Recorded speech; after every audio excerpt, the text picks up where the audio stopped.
Bien, vamos a iniciar. Buenas tardes. En nombre de la Academia Peruana de la Lengua, les damos la más cordial bienvenida a la presentación del libro Teoría y Práctica del Léxico Peruano, Teoría y Práctica del Léxico Peruano, Castellano y Lenguas Indígenas a la luz de la pragmática léxica, de Julio Calvo Pérez. Antes de dar inicio, presentaré a los comentaristas de esta tarde, Marco Antonio Lobón Cueva y Juan Álvarez Vita. Marco Antonio Lobón Cueva es magíster en lingüística por la Pontificia Universidad Católica del Perú. Como becario de la beca Fundación Carolina, ha realizado estudios de especialización en el Máster de Lingüística Hispánica y Lexicografía en la Real Academia Española, Madrid, España. Es licenciado en Lingüística por la Universidad Nacional Mayor de San Marcos. Sus intereses investigativos se centran en las áreas de la lexicografía y la gastronomía, la lingüística cognitiva y la sociolingüística, especialmente en el mundo andino. Juan Álvarez Vita es embajador de carrera en el Servicio Diplomático del Perú. Estudió Derecho, Diplomacia e Historia en las Universidades Católica del Perú, San Marcos, Academia Diplomática del Perú y Austria.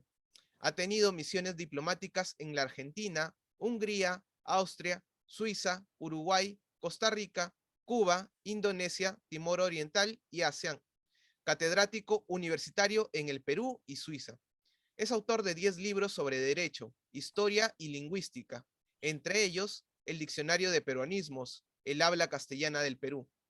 Ha participado en más de 50 conferencias internacionales y ha integrado el Comité de Derechos Económicos, Sociales y Culturales de las Naciones Unidas. En estos momentos le cedemos la palabra al primer comentarista de esta tarde, a Marco Antonio Lobón Cueva. Adelante. Buenas tardes con todos. Saludos en primer lugar al presidente de la Academia Peruana de la Lengua, Marco Martos Carrera, académicos, Diana González, que están presentes, y quiero saludar en segundo lugar al autor del libro, que es Julio Calvo Pérez, académico correspondiente de la Academia Peruana de la Lengua, al comentarista, en este caso el diplomático Juan Álvarez Vita, y el público en general. Quiero agradecer la invitación de comentar el libro de Julio Calvo Pérez. Creo que hay, digamos, especialistas en lexicografía que pueden dar cuenta de este libro. Yo agradezco que me hayan escogido, seleccionado para poder dar algunas opiniones, comentarios al texto que ha publicado la Academia en el 2021. Este es el libro, ¿no? Esta es la portada, está muy bien diseñado, me ha gustado la flexibilidad en cómo se puede leer el libro, los colores y el contenido del cual pues vengo ahora a dar cuenta de ello, ¿no? Quiero en principio señalar que es un libro de 226 páginas que reúne los ensayos de Julio Calvo Pérez, un grupo de ensayos que ha ido escribiendo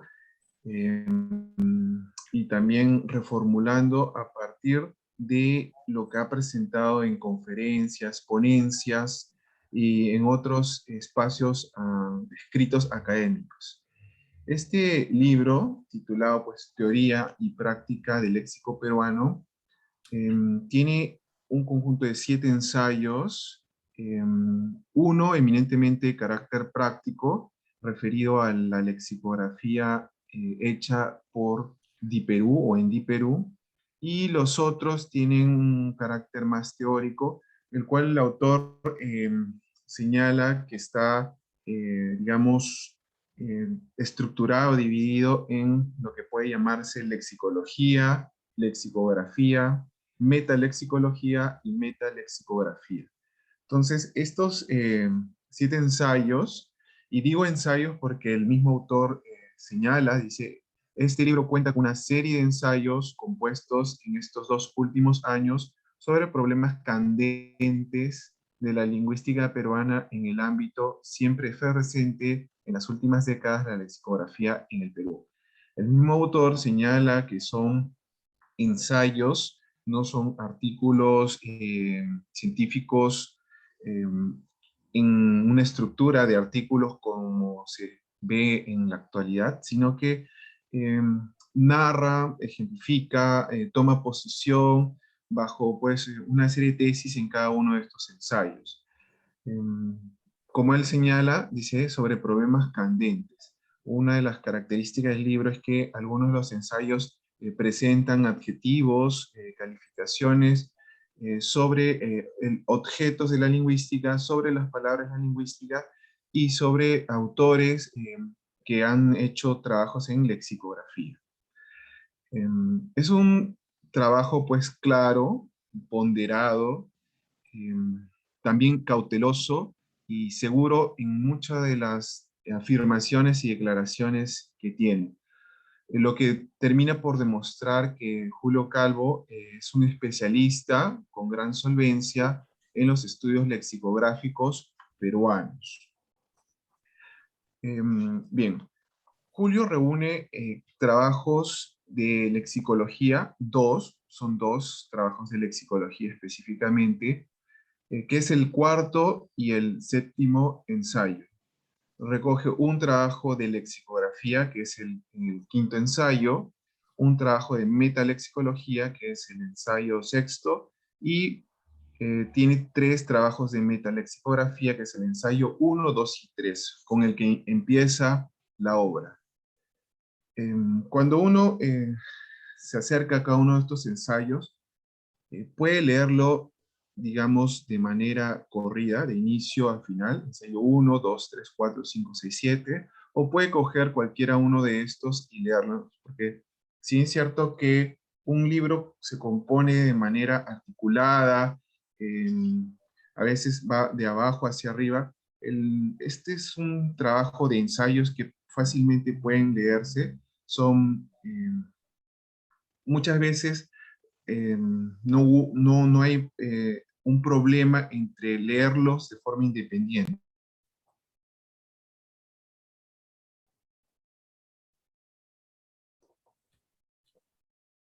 Profesor, disculpe, ¿podría reactivar su audio, por favor? Se desactivó. ¿El mío? Ya, No, no, listo. señalaba que el libro recoge pues palabras del castellano general, palabras del castellano americano, palabras del castellano peruano, pero también recoge palabras del quechua y del aymara. Es ejemplar, por ejemplo, el capítulo que nos trae sobre aymarismos, y me pareció personalmente el más eh, rico, el más importante, en el sentido de que sigo también la línea de las investigaciones en Aymara. Eh, el otro capítulo sobre palabras de lenguas indígenas específico es el último, el séptimo, que coloca al quechua. No sé si el libro tiene este juego de evitar dar antelación a la lengua quechua, como ha ocurrido en gramáticas, que primero aparece el quechua y luego el aymara, mientras que el autor, que es Julio Calvo, empieza más bien con un capítulo del aymara y cierra con un capítulo del quechua, para también darle la importancia debida a el aymara. Los trabajos pues inician con una introducción de 9 páginas donde cuenta sus cometidos. Luego, cada uno de los ensayos varía en la cantidad de páginas. Por ejemplo, el primer ensayo tiene 20 páginas, el segundo también tiene 20 páginas, el tercero, más reducido, 12 páginas, el cuarto ensayo tiene 14 páginas, el quinto tiene 20 páginas, el sexto 24 y el último, el más largo, que es 48 páginas. Entonces se ve que hay una relativa proporción entre ensayo y ensayo, y muchas veces creo yo que debido al contenido quizá uno puede integrarse a otro ensayo.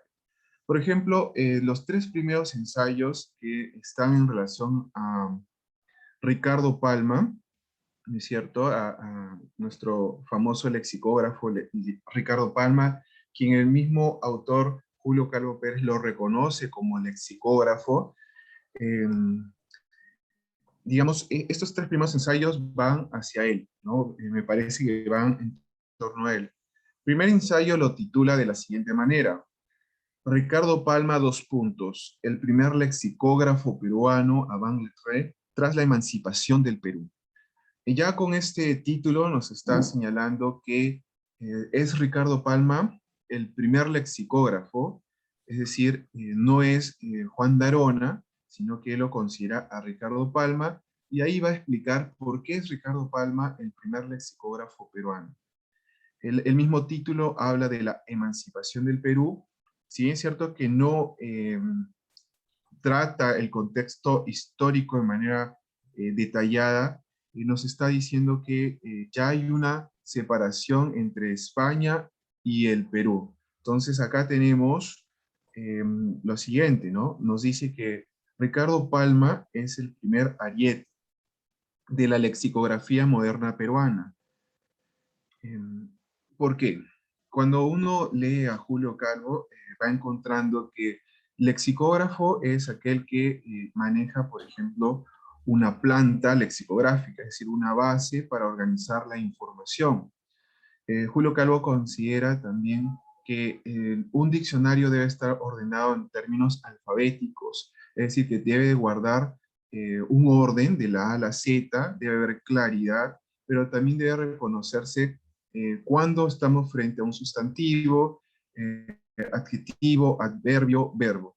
A la vez, dejar en claro las definiciones, es decir, que su estructura, definis, indefinis, definitions, tienen que estar claros, es decir, en tanto la primera parte como la segunda parte, es decir, un elemento general y elementos diferenciadores. Y esto, al parecer, va tratando Ricardo Palma porque se va acercando a la labor que realiza la Real Academia Española. Es decir, Ricardo Palma, como fundador de la Academia Peruana de la Lengua, como un estudioso del lenguaje y de la literatura, sigue de alguna manera las propuestas de la Real Academia Española, o encuentra en esta una manera de plasmar también su estudio. Lo contrario estaría pasando con Juan de Arona, quien Julio Calvo considera es un lingüista que se ancla definitivamente en la ideología y presupuestos en el siglo XIX. Para Julio Calvo, es curioso, lo llama lingüista a Juan de Arona en la página 11 y señala que Juan de Arona más bien se acerca a un trabajo más enciclopédico, un trabajo más cercano a Covarrubias, el trabajo de 1611, en el sentido que más que, y paradójicamente, tener el título de diccionario en la obra, Diccionario de Peronismos, Juan de Arona lo que hace es narrar las palabras, narrar las cosas de las palabras, comentar un poco de lo que siente, de lo que pasa en la época. Entonces, es más una enciclopedia que un diccionario. Por tanto, establece esa separación y termina por indicar que es Ricardo Palma el primer lexicógrafo peruano. Segundo ensayo lo titula Ricardo Palma, dos puntos, lexicografía y proyección internacional. En este ensayo, también metalexicográfico como el anterior, explica que Ricardo Palma representa un hito importante en el planteamiento democrático del diccionario y en la necesidad de incluir los aportes latinoamericanos al diccionario académico. En la página 11 señala Julio Calvo esto e ilustra, viene a ilustrarnos cómo Ricardo Palma recoge americanismos y trata de que se reconozcan estas palabras por el diccionario usual, el diccionario académico. Sin embargo, también Julio Calvo analiza estos vocablos y puede encontrar que no siempre son americanismos plenos, sino que también hay vocablos que se usan en la península, pero que no estaban incorporados en el diccionario. Hace un trabajo minucioso acerca de las palabras que tiene Ricardo Palma, tanto en sus papeletas, ¿no?, como sus otras obras.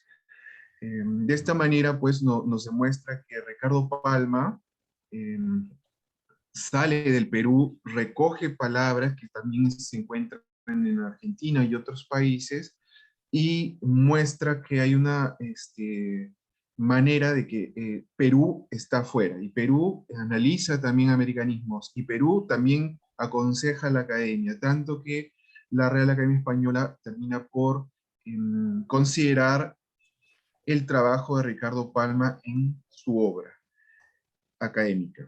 El tercer ensayo se titula Palma contra Arona, líneas no tan paralelas en la lexicografía peruana. Y acá es curioso, dice, en la página 12, el objetivo de ese ensayo es tratar la doble línea de actuación de los recopiladores peruanos.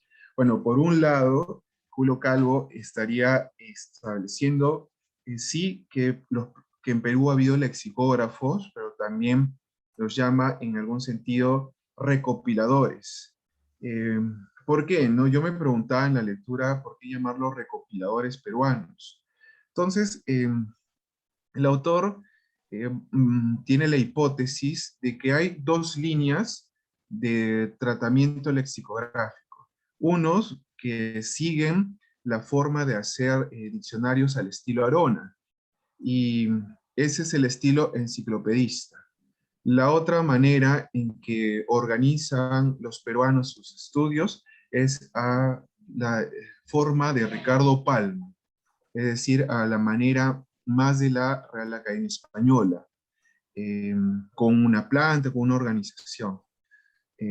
Aparente, ¿no? Vamos a ponerlo aparente porque el autor, en este caso es Julio Calvo, viene a señalar que el principal cambio en la lexicografía es con Di Perú, donde ya hay un diccionario con planta. Así, tenemos muchos lexicógrafos antes, digamos, de obras como la de Ugarte Chamorro del 97, Álvarez Vita 2009 y Di Perú 2016. Según Julio Calvo, los estudios de Ugarte Chamorro, Álvarez Vita, ya dan cuenta de una nueva forma o una moderna manera de hacer los estudios lexicográficos. Abundantes en el sentido que pasan más de las 3.000, 4.000 palabras, a diferencia de todos los trabajos anteriores que se dedicaban a recoger hasta en desorden las palabras peruanas, con muchos comentarios previos. Así él señala trabajos de Piura, trabajos de Ica, trabajos de Arequipa, trabajos de mismo Lima, ¿no? Pero es con Ugarte Chamorro, Álvarez Vita, que ya hay un orden, ¿no? Tenemos ya incluso aclaraciones, incluso etimológicas, por parte de Álvarez Vita, quien también, como señala Julio Calvo, no se separa de la manera en cómo estructura la Real Academia Española los diccionarios, ¿no? En esto, quiero señalar que Julio Calvo termina por señalar que estas dos tradiciones o estas dos líneas de investigación se funden en el trabajo de Marta Hildebrand en sus inventarios de peruanismo del 69, 2011, 2013 y otras publicaciones en notas periodísticas como El Comercio. Julio Calvo termina por señalar que es Marta Hildebrand quien de alguna manera une estas dos líneas de investigación. Esta manera más academicista, es decir, de la Real Academia Española, más ordenada, más sistemática, más clara en las definiciones, pero a la vez también más novelesca, más narrativa, más enciclopedista, al estilo de Arona.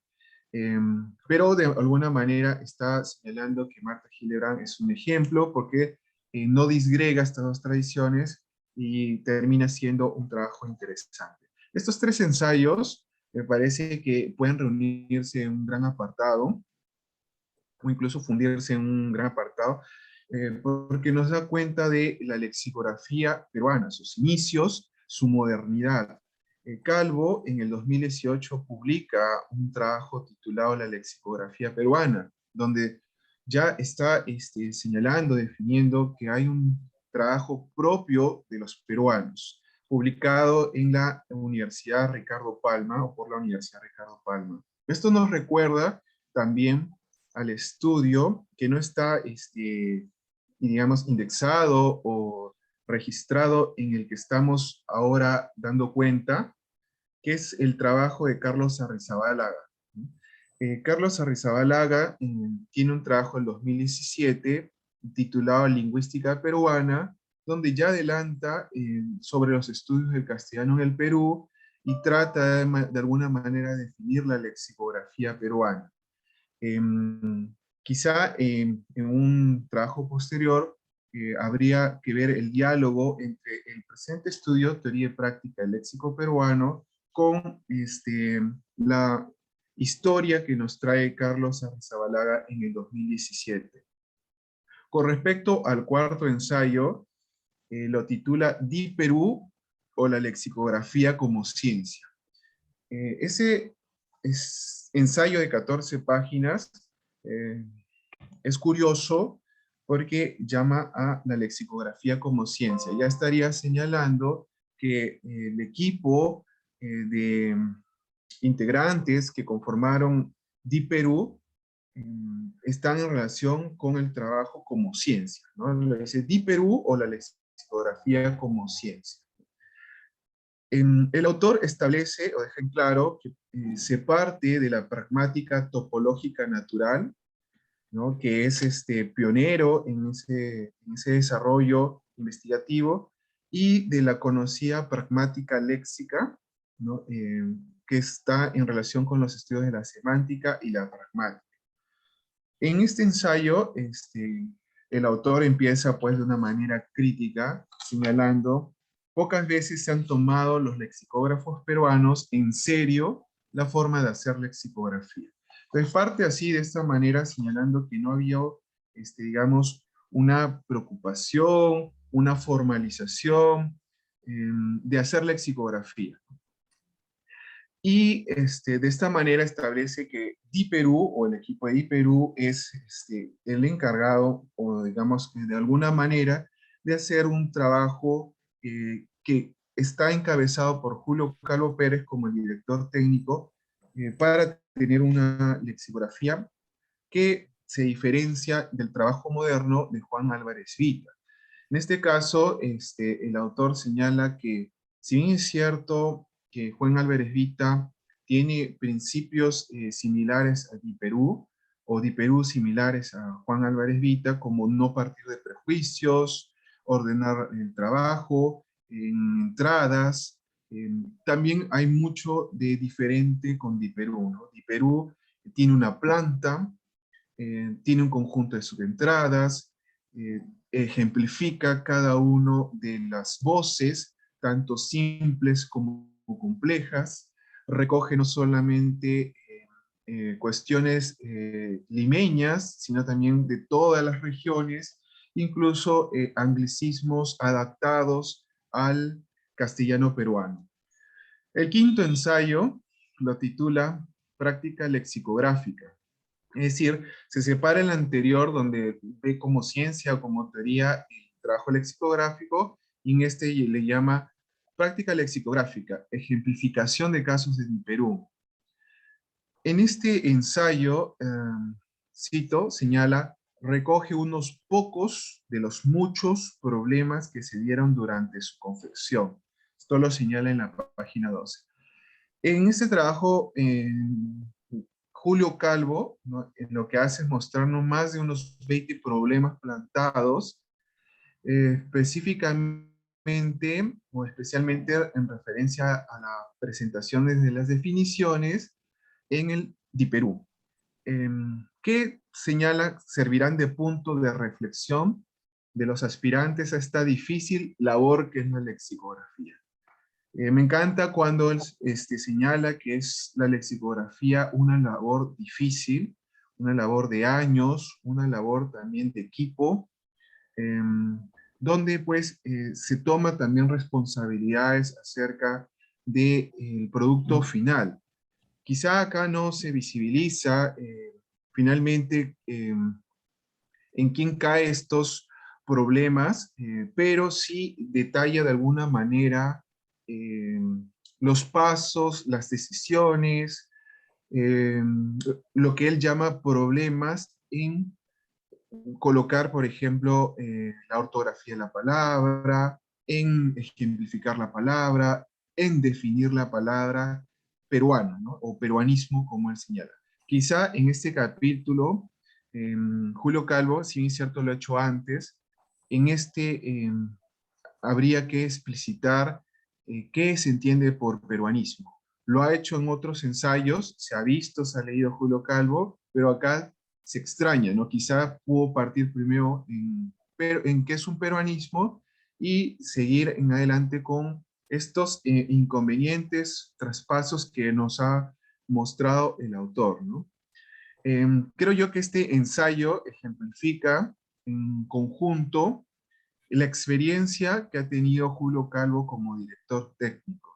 En la bibliografía de este trabajo, cuando uno va a la bibliografía, Julio Calvo cita sus estudios, cita 33 estudios, entre tantos otros que ha publicado Julio Calvo, pero es el único que he visto en el que él es director técnico, es decir, en el que él ha trabajado con más de una persona, más de un autor en esta obra. Quizá habría que también comentar esa experiencia como director técnico de una obra colectiva. Devela los problemas, eh, quizá también sería un ensayo posterior para visibilizar la mayoría de aciertos ante un equipo que propone palabras y conoce las palabras como él bien señala en el trabajo. El siguiente ensayo, que es el sexto, lo titula Aymarismos en el castellano peruano a la sombra del quechua. Bien, sí es cierto que comenta un poco sobre la presencia del quechua en la descripción lexicográfica. Es un trabajo específico sobre las palabras aymaras que han ingresado al castellano. Acá me detengo para señalar que lo dedica especialmente a la magíster Amanda Orellana de la Universidad Ricardo Palma, como de alguna manera expresar que es ella quien se ha acercado también a los estudios de la lengua aymara, ¿no? Cuando se revisa los trabajos de Orellana, publica una tesis en referencia a la lengua aymara. En este ensayo, Julio Calvo recopila aymarismos que han llegado al castellano y plantea evaluarlos y replantea sobre todo la famosa hipótesis del quechumara, ¿no? Para Julio Calvo no hay aymarismo que pues, o palabra que haya entrado al mismo tiempo del quechua y del aymara al castellano. Eso es imposible, termina señalando, ¿no? Parece que es un trabajo no solamente eh, descriptivo, sino también explicativo, que se puede insertar en los estudios de la etimología más seria.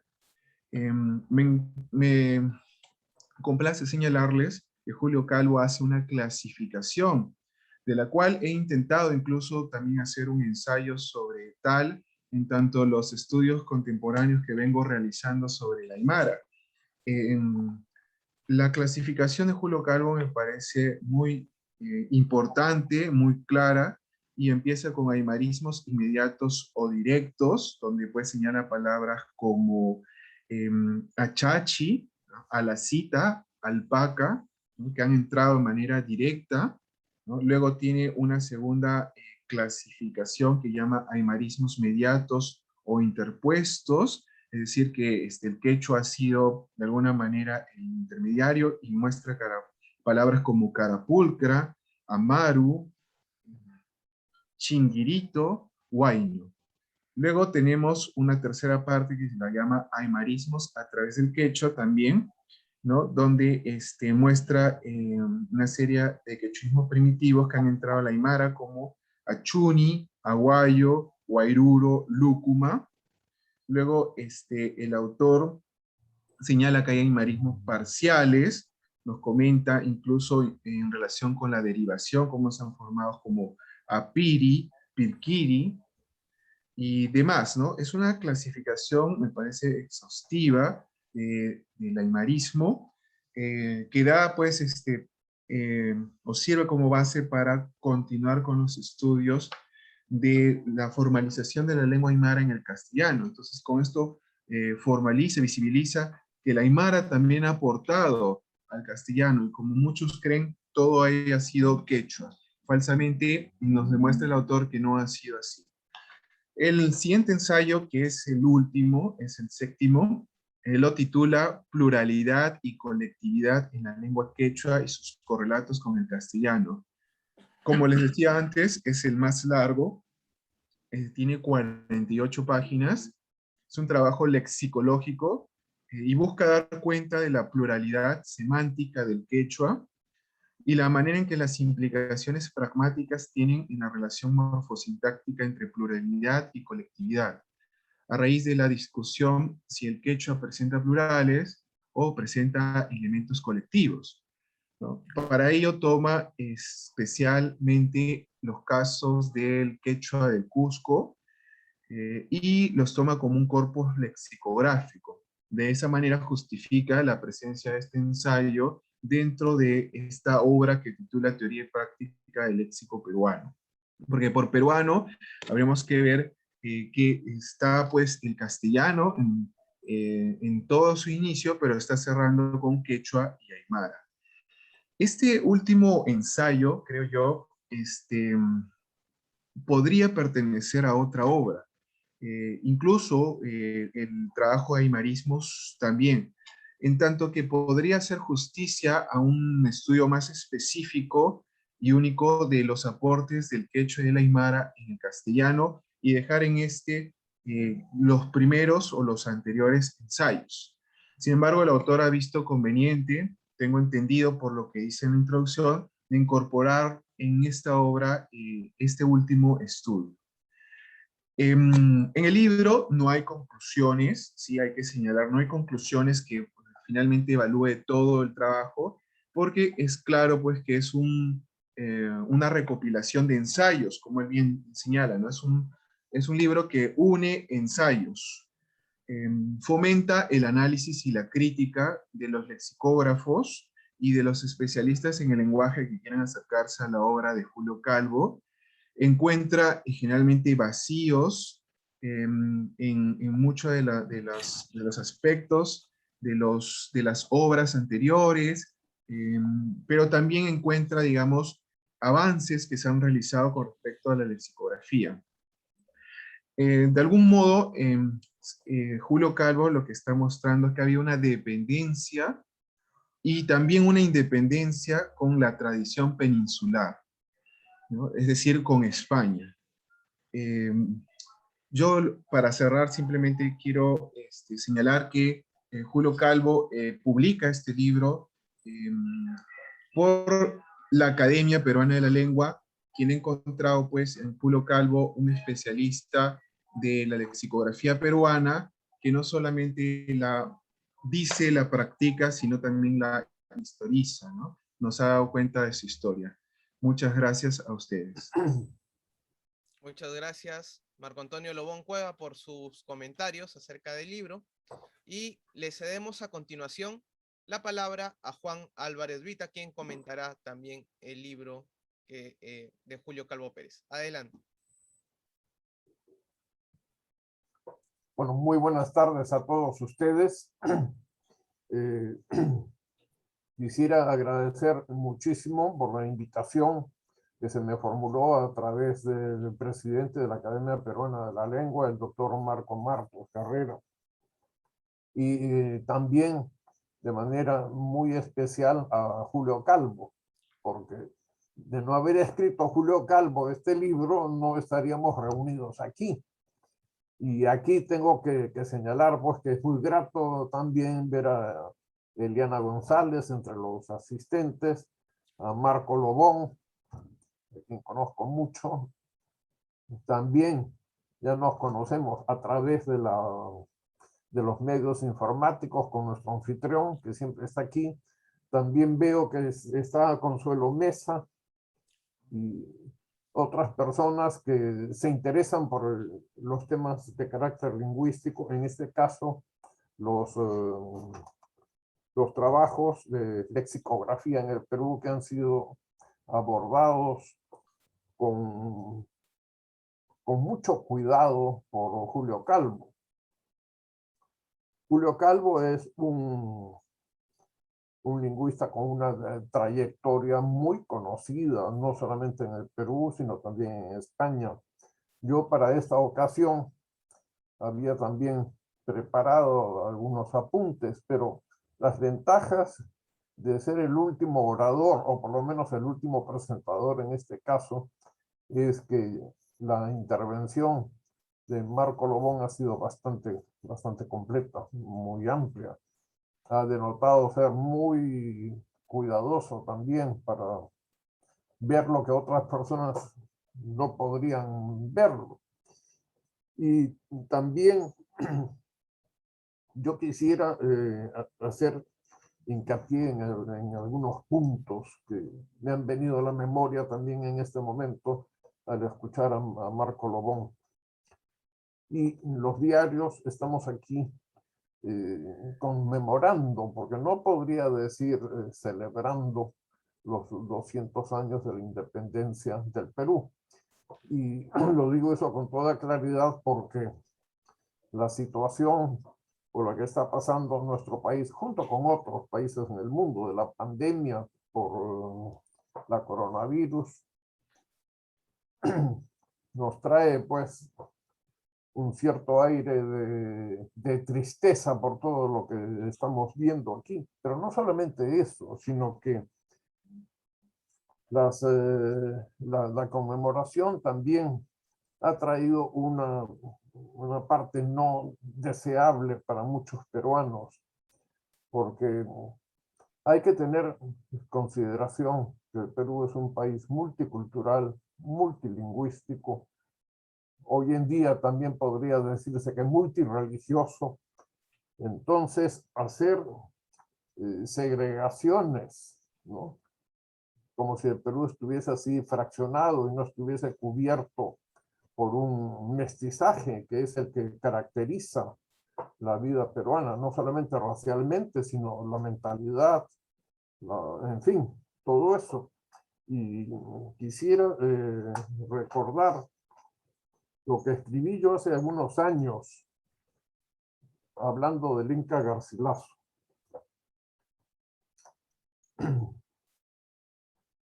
Aquí voy a leer esto. A fines del siglo XV, América, España y toda Europa experimentaron los inicios de una transformación producto de ese encuentro que, por humano, participa de lo bueno y de lo malo, de lo pacífico en algunos casos y de lo sangriento en otros. Yo pienso que esta cuestión del encuentro, en el caso del Perú ha sido un encuentro no bilateral, sino múltiple. Cuando los españoles llegaron aquí, trajeron no solamente su cultura, sino también las culturas de otros pueblos, porque España en sí también es un país que tiene una riqueza cultural y lingüística que se debe a la fusión, al arribo de muchas etnias, de muchas culturas a la península ibérica. Y también se ha movido el tema de la lengua quechua por una intervención de un alto personaje del Poder Ejecutivo, que ha puesto de moda también la cuestión del quechua. Y yo quisiera referirme a la obra de Calvo, porque yo creo que todo lo que ha escrito, todo lo que ha investigado, todo lo que ha aportado, tendría un enfoque muy diferente si Julio Calvo no se hubiera tomado el trabajo de aprender el quechua. Yo lo he escuchado, también debería haberlo saludado con algunas palabras, ¿no? Hatun Amaru, Julio Aligancho. Apaycuiqui. Y lo digo así porque me parece que, si no, en el caso del castellano del Perú, para un lexicógrafo o lingüista o quien sea, el no conocer el quechua es partir ya de una situación de capitis diminucio. Yo siempre he sido partidario de que el quechua debe estar en los programas de educación, por lo menos para tener una idea de su estructura, para poder entender a nuestros compatriotas que al hablar en quechua o que son quechua hablantes o aymara hablantes, y poder conocer por lo menos cómo es su mentalidad. Aquí yo estoy seguro que Marco Martos habrá visto enormemente las faltas de concordancia que en el lenguaje peruano son muy comunes, ¿no? Y esto lo podríamos encontrar también, aunque no lo menciona así, pero Julio Calvo lo da a entender cuando se refiere a los aymarismos en el castellano peruano, a la sombra del quechua, y la pluralidad y colectividad en lengua quechua y sus correlatos en castellano. Entonces, yo quisiera felicitarlo a Julio Calvo porque ha estudiado, siendo un español a quien yo me voy a permitir calificarlo y decir que para mí es un peruano honorario, porque ha hecho por la lengua y por la cultura del Perú lo que muchos peruanos no hemos obtenido en el nivel que lo hace.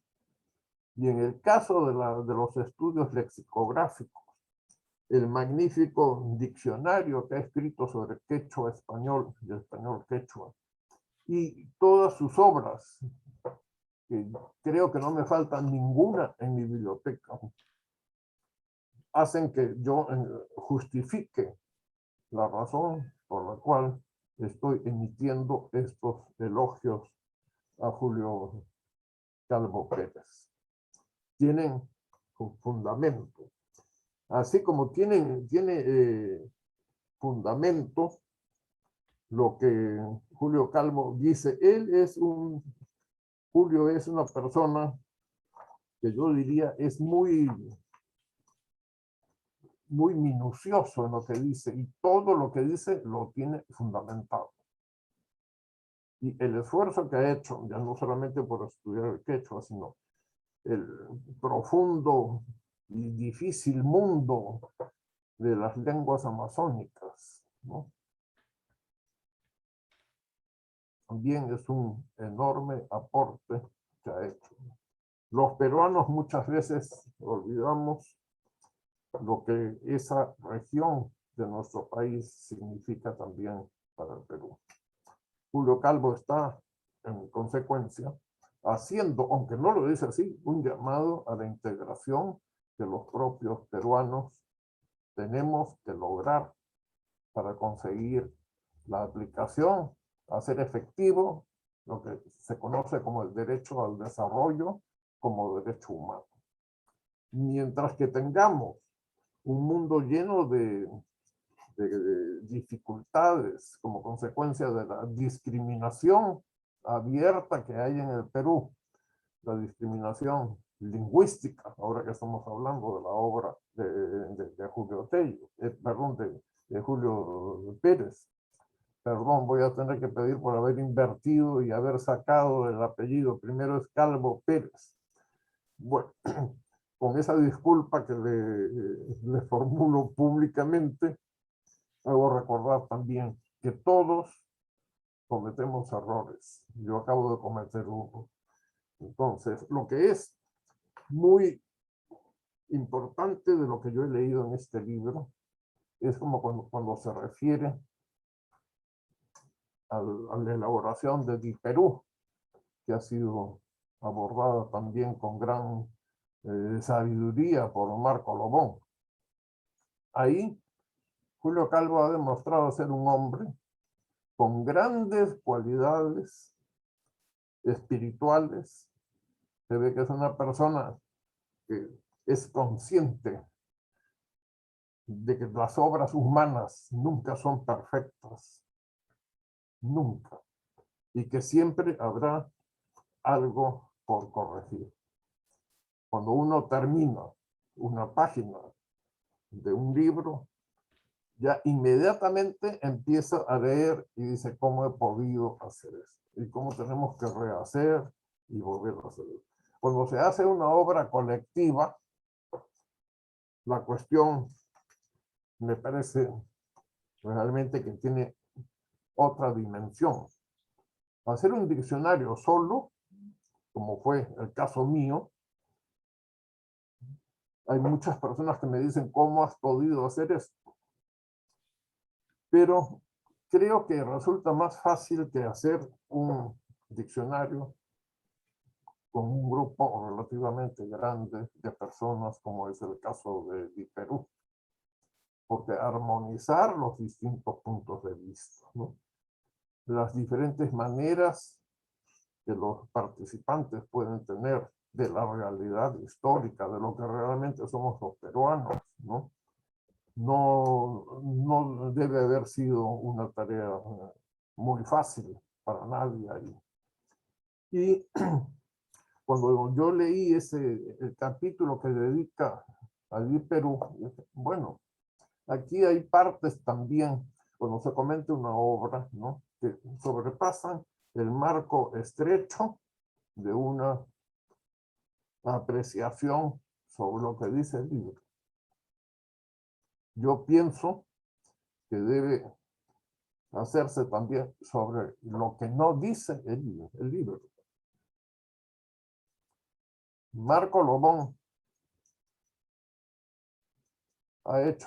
hizo una mención a que en la bibliografía estaba faltando un libro o una obra de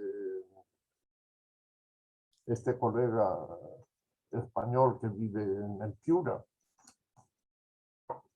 Y es muy normal.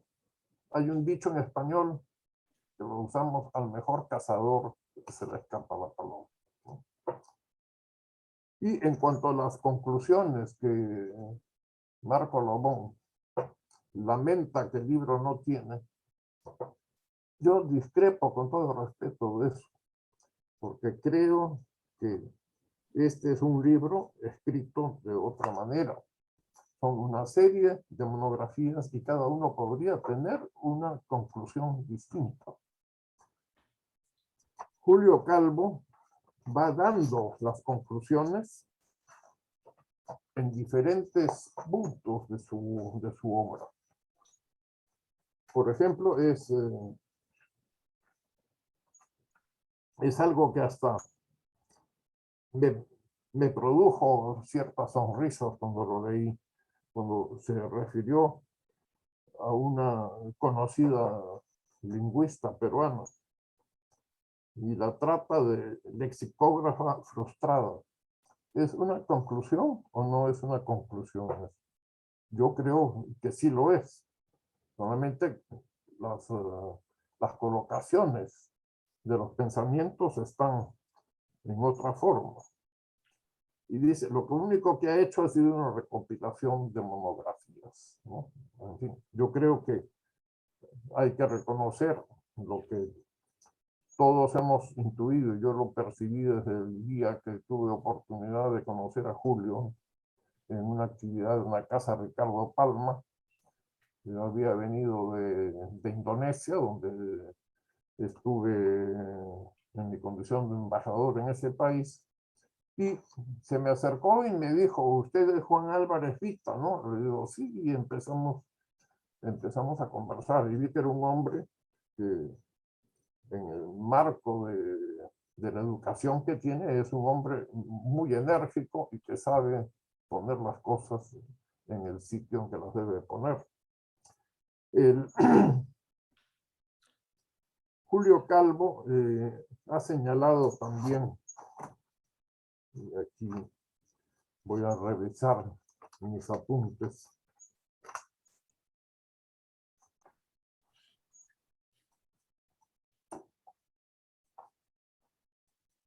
aquí Julio Calvo me dedica quizás inmerecidamente varias páginas para abordar mi diccionario. Y aparte de eso, tuvo la molestia de dirigirme un mensaje por vía electrónica para preguntarme acerca de una serie de inquietudes que tenía sobre la elaboración de mi diccionario.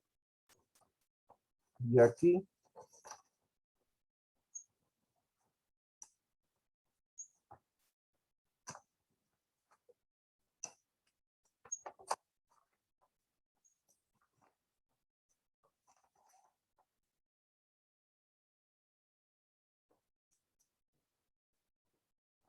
en la página 80 dice: en fin, digo como colofón, refiriéndose a mi obra, que el suyo es uno de los mejores y más seguros repertorios léxicos de los que hasta ahora se hayan producido en el Perú.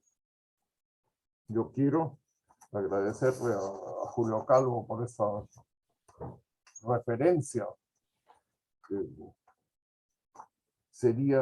Estaría mintiendo y todavía, a pesar de que no estoy joven, pero no he aprendido a mentir.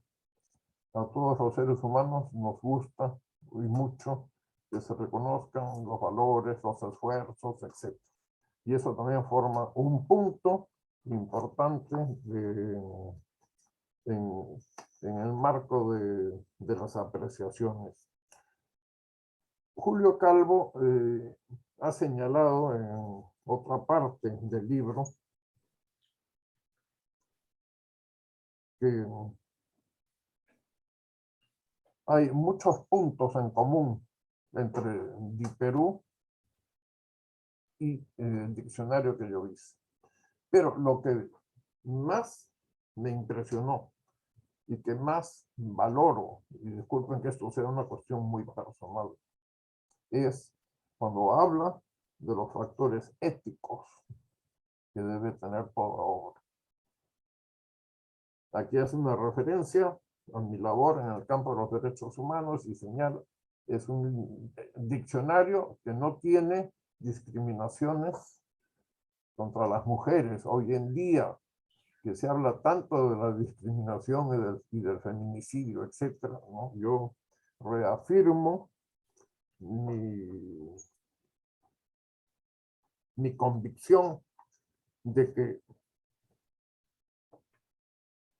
lo que tiene que ver con la discriminación es una de las cosas que degradan tanto al afectado como a la persona que los hace. En este sentido, nunca había tenido oportunidad de conversar con Julio Calvo sobre eso, y es primera vez a través de este medio electrónico. Digo, uno de los valores que compartimos es el respeto, el hablar sobre las cuestiones éticas y todo lo que puede ser y estar relacionado con los derechos humanos. Yo estoy viendo el reloj, empecé a las 12:39, creo que se está venciendo el plazo, llegando muy cercanamente a él. Tendría que decir que hay muchísimas cosas y podría yo hablar durante una hora más, porque el libro, La teoría y práctica del léxico peruano, es un libro en volumen relativamente pequeño. Cuando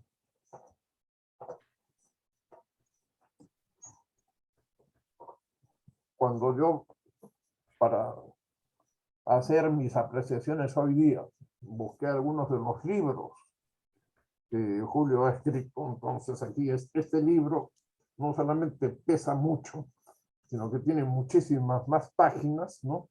Y aquí se puede ver que cualquier página, una sola página de lo que ha escrito Julio, tiene un valor determinado.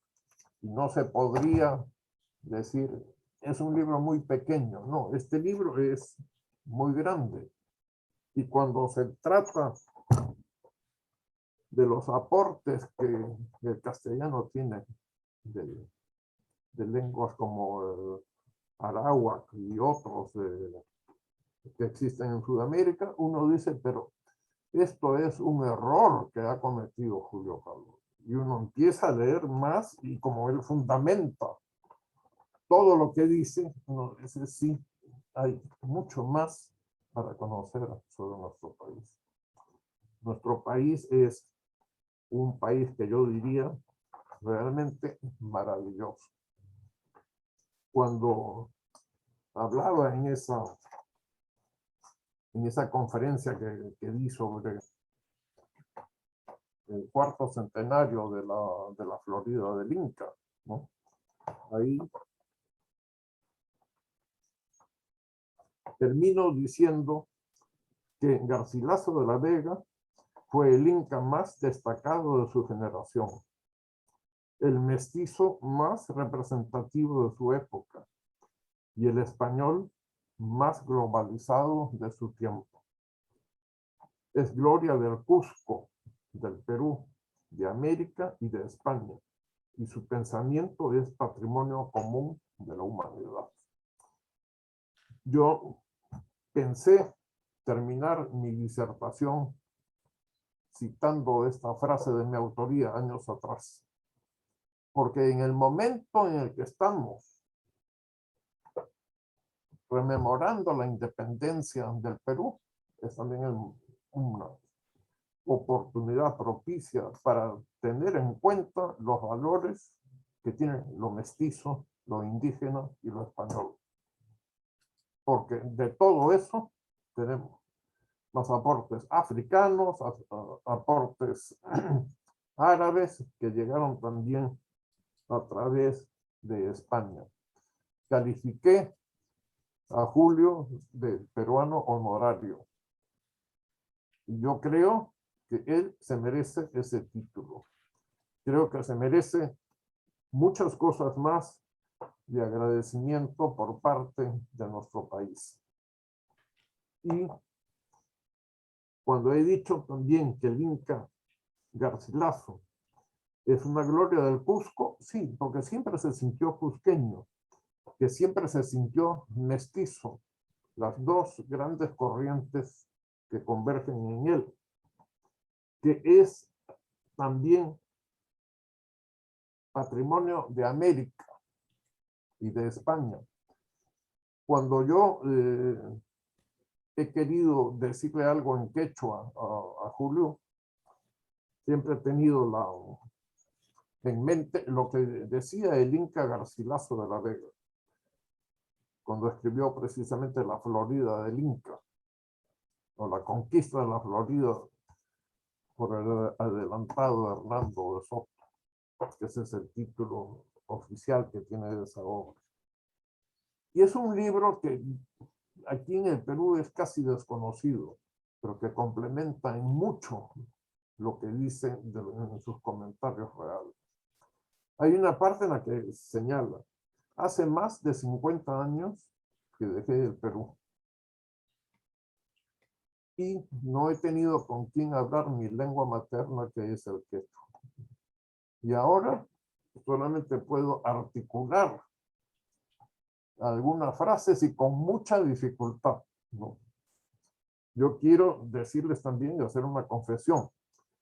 Yo estudié quechua en la Universidad Católica y tuve como profesor a Teodoro Meneses, que era uno de los grandes quechuólogos, ¿no? Y estudié el quechua de Huamanga.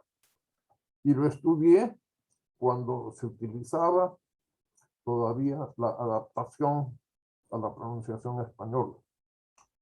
Cuando tengo que escribir algo en quechua o mis trabajos en un diccionario, utilizo la antigua forma, porque también el quechua ha terminado en una especie de caos, porque si en una época usaban la W, en otra época la HU-A, y también esas grafías como Huamán, que las encontramos con G y con H, ¿no?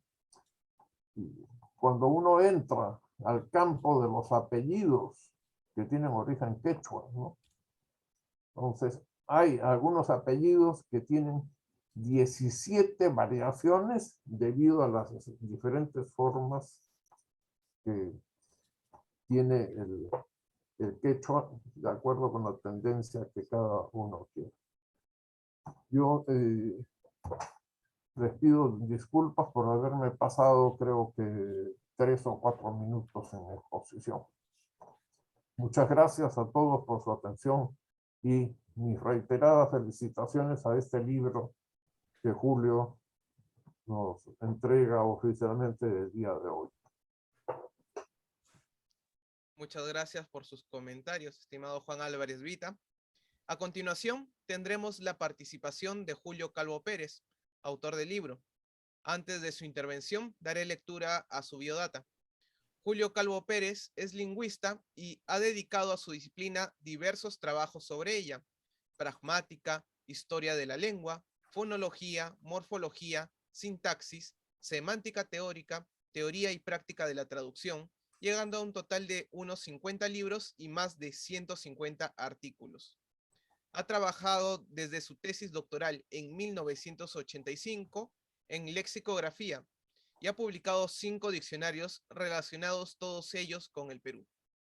En este momento, culmina una historia de la lengua quechua que será presentada, si no hay contratiempos, a finales del mes de noviembre. Es profesor ad honorem por las universidades de San Agustín de Arequipa y Ricardo Palma de Lima y pertenece como miembro correspondiente a la Academia Peruana de la Lengua. Le cedemos la palabra en estos momentos a Julio Calvo Pérez. Adelante. Hola, muy buenos días desde España, muy buenas tardes y casi noches. Pero, en fin, la tecnología nos permite estar tan cerca, estando tan lejos. Aún así, la tecnología, a los que pertenecemos a la llamada brecha digital, porque por nuestra edad nacimos donde no había luz eléctrica todavía, y menos computadoras, ¿verdad? Pues nos juega malas pasadas. Hace un momento estaba totalmente asustado porque se me ha ido toda la pantalla y todo lo demás y he podido entrar justo a tiempo otra vez. Así que, en fin, agradezco a la tecnología el poder haberlo hecho finalmente, ¿no? Bueno, dicho esto, que no es ni siquiera una captatio benevolentiae, sino cómo desahogarme de un pequeño susto, pues voy a decirles yo también algunas cosas sobre mi libro. Pero como ya se han dicho muchas cosas sobre él, quizá demasiadas o quizá demasiado buenas en algunos casos, pues no sé cómo voy a completar el asunto. Sí que hay una cosa, primero, de absoluta cortesía, que es el saludar a todos ustedes y darles las gracias por su presencia. Primero al doctor Marco Martos, y luego a Marco Lobón y a Juan Álvarez Vita, que han participado en la presentación del libro, a los cuales les agradezco también su presencia. Y, por cierto, cuando he oído otros nombres, he encontrado una flecha que me ha permitido irme un poco de la centralidad de la página y he podido observar que había otras personas conectadas, a las que también saludo, agradezco su presencia y espero pronto poderlas saludar, por lo menos a 1,5 metros de distancia, que es a lo que se les saluda en España ahora. por aquello de la pandemia, ¿verdad? Y bueno, sobre todo y ante todo quiero dar las gracias a la Academia Peruana de la Lengua, que se ha hecho cargo de estos artículos o ensayos míos y ha decidido publicarlos en esta especie de unidad que he querido darles, pero no hasta el extremo de sacar unas conclusiones inconcluibles, probablemente en el sentido que dice Marco Lobón, porque son temas o cuestiones, algunas de ellas bastante separadas. Y paradójicamente también algunas muy juntas, porque voy a confesar una cosa. Los 3 trabajos sobre Ricardo Palma estaban unidos más allá por un cordón umbilical. Era como si fuesen hermanos siameses. Eran producto de 3 intervenciones en 3 momentos distintos que habían permitido que hubiera algún fragmento, alguna anécdota repetida. Con lo cual tuve que reelaborar en gran medida algunas de aquellas conferencias o artículos ya presentados para su publicación y que no se publicaron por distintas razones para no incurrir en repeticiones absolutas. He tenido en eso la facilidad de la academia para poder corregir hasta última hora todas y cuantos problemas me había dado esa circunstancia. Ahí sí que podría haber sacado unas conclusiones fáciles.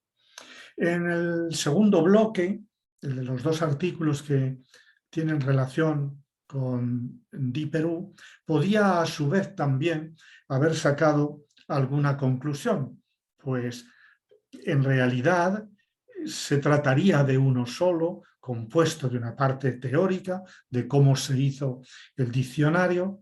Quizá prepotentemente he dicho que trataba a la lexicografía como ciencia, ya me lo ha hecho ver de una manera cuidadosa Marco Lobón. Bueno, de mucho tiempo a esta parte ya se viene diciendo que la lexicografía es una ciencia. Entonces, a esa parte teórica venía una parte práctica como un apéndice o colofón del que se podía haber sacado luego alguna conclusión. De la imposibilidad de hacer un diccionario como el diccionario de DiPerú por parte de uno solo y por otra parte también la enorme dificultad de poderlo hacer con un gran grupo de personas que llegó a ser de hasta 50. Entonces quedaron hilos sueltos, quedaron aspectos por cumplir, quedaron, en fin, yo soy autocrítico, palabras por introducir, se nos perdió la página en la que trabajábamos, a ver si algún día ustedes pueden recuperarla. Pero al mismo tiempo pues salió un diccionario que con sus errores, etcétera, pretendió, y creo que lo consiguió en buena medida, estar organizado con arreglo a un proyecto inicial. Porque la lexicografía como ciencia exige trazar primero todos los parámetros de una obra. Es verdad que con el paso de los años hubo que modificar un poquito aquella planta, no tanto, pero hubo algún aspecto que hubo que modificar porque decisiones democráticas del grupo, ya que trabajábamos democráticamente, exigieron que se modificara alguna cosa. Después yo pude terminar aquella planta y ponerla al final de ese diccionario, pero la planta, desde luego, es inicial. Y en ese sentido es en el que digo que durante muchos decenios en el Perú se han hecho muchos diccionarios, pero no siempre se ha hecho una planta previa de ellos. Muchas veces son recopilaciones hechas con buena voluntad, perfectamente útiles, porque si un día tuviésemos que hacer un tesauro, es decir, un diccionario de peruanismo, por ejemplo, pues veríamos hasta qué punto es útil una sola página donde alguien recoge 10 simples peruanismos, como ocurre en las obras, a veces primeras, ¿no? Del siglo XVI. ¿No? Creo que en mi lexicografía peruana recojo bastantes casos al respecto, ¿no? Así que ahí podía haber sacado también pues esta conclusión, pero bueno, no la saqué. Y respecto a las dos últimas obras, tienen una virtud unido al defecto de su distancia. Y la virtud es que hablan también del léxico peruano. Es decir, en el título de Teoría y Práctica del Léxico Peruano, no estoy abogando por un léxico castellano y ya está. Estoy abogando por eso, por supuesto, pero también considero que es léxico peruano el de la Aymara, que la primera obra que he tratado, y que parece que efectivamente he querido darle una prelación, no solo en el número, sino también en la consideración y en el Aymara. Y en el quechua, perdón. Entonces, claro, el concepto de peruano y peruanismo se nos tiene que desviar por todas partes, ¿no? Es como el que coge, no es como el que coge agua con una esponja y la recoge, sino que la coge con un saco de arpillera y la va dispersando, porque el mismo Palma no habla de peruanismos de un modo, podríamos decir, directos, eso lo hace Arona. Recoge el léxico pan-hispánico y pan-americano, y no todos son palabras peruanas de las que quiere que la academia introduzca en España. Y su discusión allí es para que se recoja todo ese léxico. Por lo tanto, también entra de algún modo en juego el léxico peninsular. Pero vamos, lo que quiero dejar claro sobre todo, y en este caso, es que el léxico peruano es todo aquel tan rico, tan inalcanzable, de las 47 lenguas indígenas del Perú, según dice este libro, esta obra que se escribió, que se promulgó sobre las lenguas, ¿no? en el Perú, y que para mí en la lexicografía peruana son hasta 81 dialectos o no incluidos. Ya saben que la discusión sobre lengua y dialecto nos puede llevar muy lejos. Para algunos hay una sola lengua quechua y para otros hay 6 o 7 y para otros hay 15 o 20 y cada dialecto, subdialecto o subdialecto resulta ser una lengua quechua. Así que, bueno, esa es una de las cosas que quería comentar.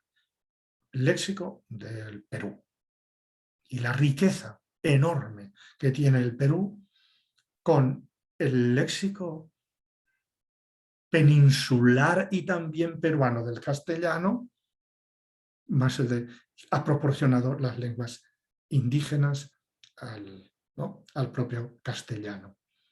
Fíjense ustedes que cuando uno lee las tradiciones, que no espere encontrar necesariamente quechuismos, a lo mejor encuentra alguno, encuentra léxico culto del español. Y al decir léxico culto, no quiero decir que todas las palabras que emplea sean cultas o cultistas, sino léxico bien utilizado en el contexto en el que lo utiliza, que eso es ser un escritor. Por lo tanto, veámoslo en esa amplitud. Y creo que es oportuno hacerlo en este segundo centenario del nacimiento de una nación. Otra cosa que querría reivindicar aquí, porque no es cuestión de que me extienda mucho, pero bueno, es el asunto de lo que se ha llamado quechumara. Son muchas las publicaciones que se han hecho sobre esto desde Orry Longrecht, que anduvieron sobre el tema incluso antes, ¿no? Primero, porque no creo que el quechumara sea una lengua única que luego se me fragmenta en dos.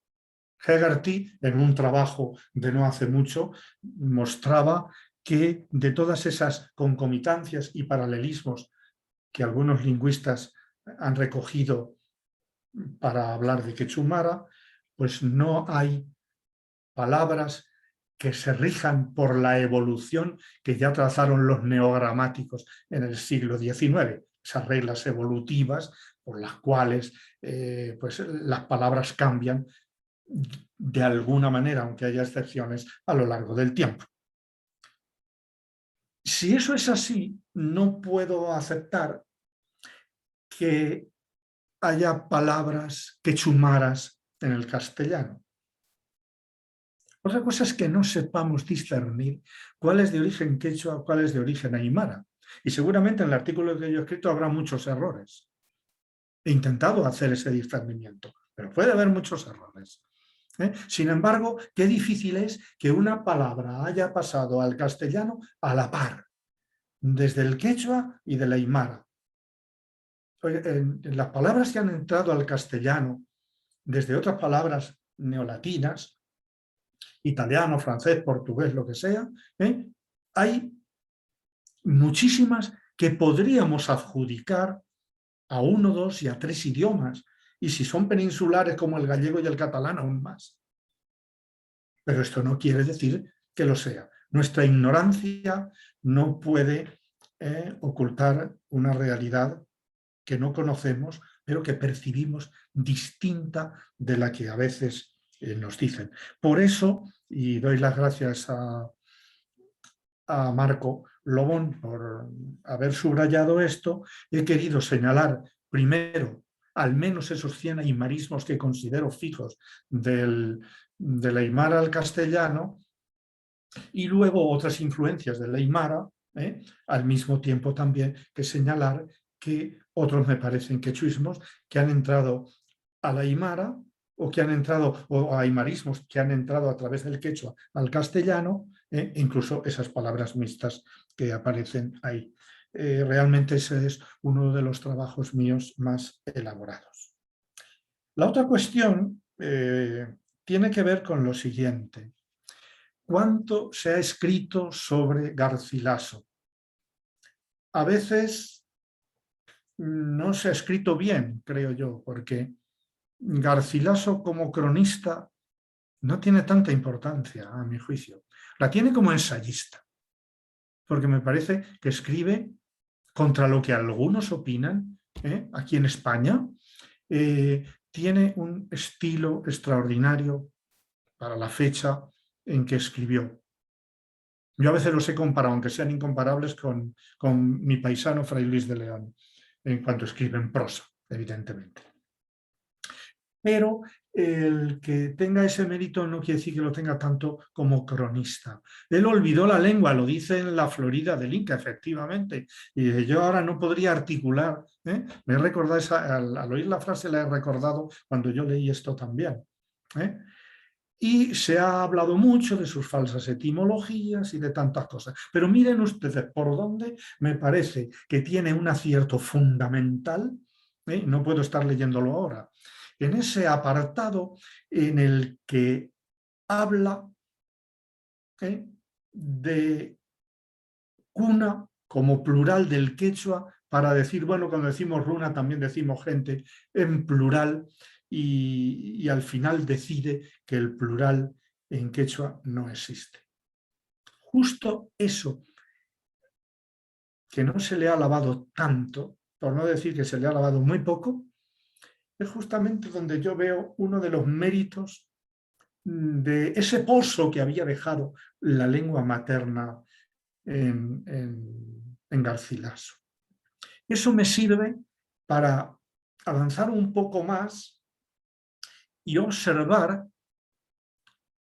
que quizá podría especularse con algo que yo veo original y que hasta ahora no se había dicho. Por eso es original, claro, es una perogrullada. Y es que en el quechua no existe el plural, aunque haya plurales, tanto como existe la colectividad, los colectivos. El castellano es una lengua de plurales que tiene también sustantivos colectivos. El quechua es una lengua de colectivos que también tiene plurales. Y eso es lo que pretendo mostrar a lo largo del Big Data, de todos esos ejemplos tomados del diccionario. Porque esto es una metodología importante, la metodología de los propios diccionarios. Cuando tenemos muchos ejemplos acumulados en un diccionario, tenemos un corpus, si no excesivamente amplio, sí absolutamente variado, que nos permite trabajar mejor para luego no tener que encontrar tantas excepciones a lo que escribimos. De manera que esa cuestión me parece novedosa en todo ese conjunto y por lo tanto veía oportuno pues, que se publicara pronto, lo cual, como digo, pues agradezco a la Academia Peruana de la Lengua que lo haya hecho y en la persona de su director, que parece mentira que en estas circunstancias de tanto aislamiento personal haya podido organizar, diré, armar tantas cosas en este último año y pico, ¿no? que estamos en esta circunstancia. Y por lo demás, pues bueno, Juan Álvarez Vita me ha sacado los colores porque me ha llamado peruano honorario, que hago un llamado a la integración y que tengo cualidades espirituales.